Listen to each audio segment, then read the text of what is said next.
الحمد لله الذي جعل الشمس والقمر بحسبان والنجم والشجر يسجدان وفضل جمالا على جمال كما فضل مكانا على مكان وإنسانا على إنسان ونشهد أن لا إله إلا الله وحده لا شريك له وأشهد أن محمدا عبده ورسوله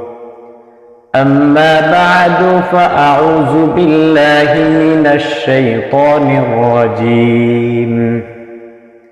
بسم الله الرحمن الرحيم يا أيها الذين آمنوا توبوا إلى الله توبة نصوحا وقال النبي صلى الله عليه وسلم التائب من الذنب كمن لا ذنب له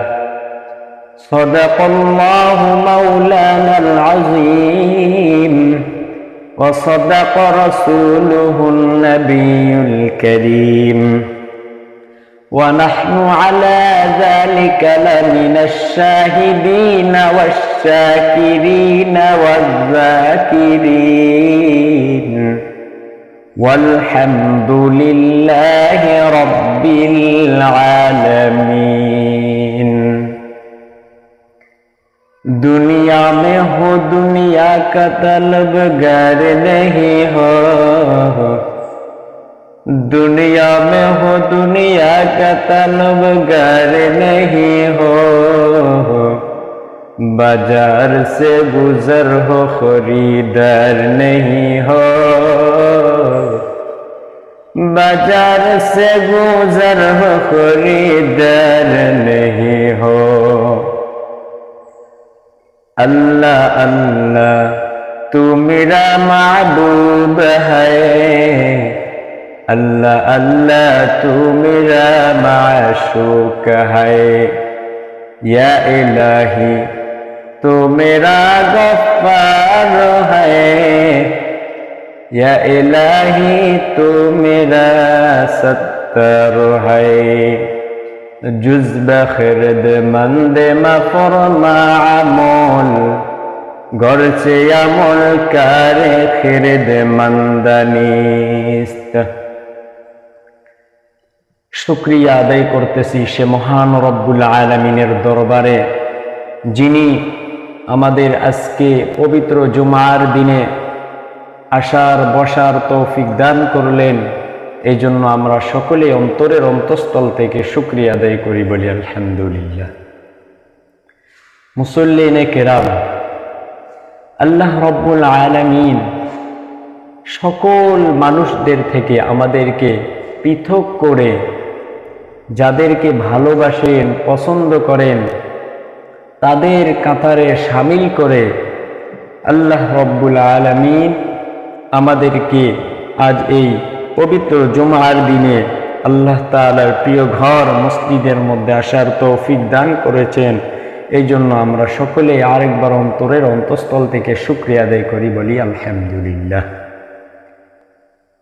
আমরা সংক্ষেপে দরুদ ও সালাম পেশ করি যেই মহামানবকে সৃষ্টি না করলে পৃথিবীর কোনো কিছুই সৃষ্টি হতো না সেই নবীর শানে আমরা সকলে দরুদ পেশ করি সকলে বলি সাল্লাল্লাহু আলাইহি ওয়াসাল্লাম প্রিয় ভাইরা আমার আজকে আমার বক্তৃতা হলো যে আল্লাহ তাআলার প্রিয় পাত্র হওয়া যায় কিভাবে এবং আল্লাহ রব্বুল আলামিনের কাছে তওবা করে আল্লাহর প্রিয় পাত্র হওয়া যায় সমস্ত গুনাহ থেকে ফারেক হয়ে নিজেকে আল্লাহর কাছে অনুতপ্ত হয়ে তাওবা করা এই বিষয়ে আমার আজকের আলোচনা। তো আল্লাহ রব্বুল আলামিন যেন আমাদের সকলকে মনোযোগ সহকারে শুনে তারপর আমল করার তৌফিক দান করে। ওমা তাওফীকি ইল্লা বিল্লাহ। প্রিয় ভাইয়েরা আমার, আল্লাহ রব্বুল আলামিন আমাদেরকে বলেন, বান্দা তুমি আসো আসো, কার কত গুনাহ আছে, তোমরা আমার কাছে আসো, আমি তোমাদের গুনাহগুলোকে মাফ করে দেব। কিন্তু আমরা কয়জন আল্লাহর কাছে কান্নাকাটি করি? তুমি তাহাজ্জুদের সময় আল্লাহ রব্বুল আলামিনের কাছে দোয়া করো, আল্লাহর সামনে দাঁড়িয়ে যাও, আল্লাহর কাছে দোয়া করো, আল্লাহ আমার সমস্ত গুনাহগুলোরে মাফ করে দাও, তাহলে তো আল্লাহ রব্বুল আলামিন তোমাকে মাফ করে দিবেন। আল্লাহ রব্বুল আলামিন শেষ রাত্রির সময়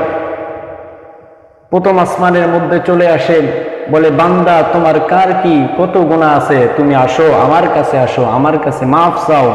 আমি মালিক, আমি তো গফুর। মাওলা রব্বুল আলামিন এইভাবে বলতেছেন, আল্লাহ রব্বুল আলামিন আমাদেরকে মাফ করে দিবেন। প্রিয় ভাইয়েরা আমার, আল্লাহ রব্বুল আলামিন কুরআনুল কারীমের মধ্যে বলেন, ইয়া আইয়ুহাল্লাযীনা আমানু তুবু ইলাল্লাহি তাওবাতান নাসুহা। ইয়া আইয়ুহাল্লাযীনা আমানু, হে ইমানদারেরা,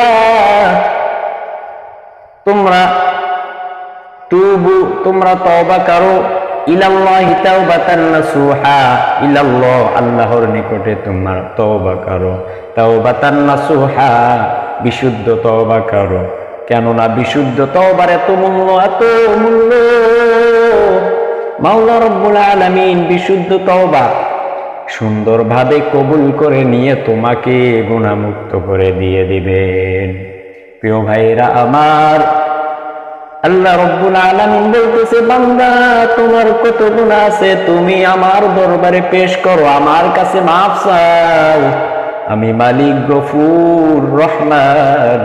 আমি তো তোমাদের সবাইকে মাফ করে দেব। রাসূল সাল্লাল্লাহু আলাইহি ওয়াসাল্লাম হাদিসের মধ্যে বলেন,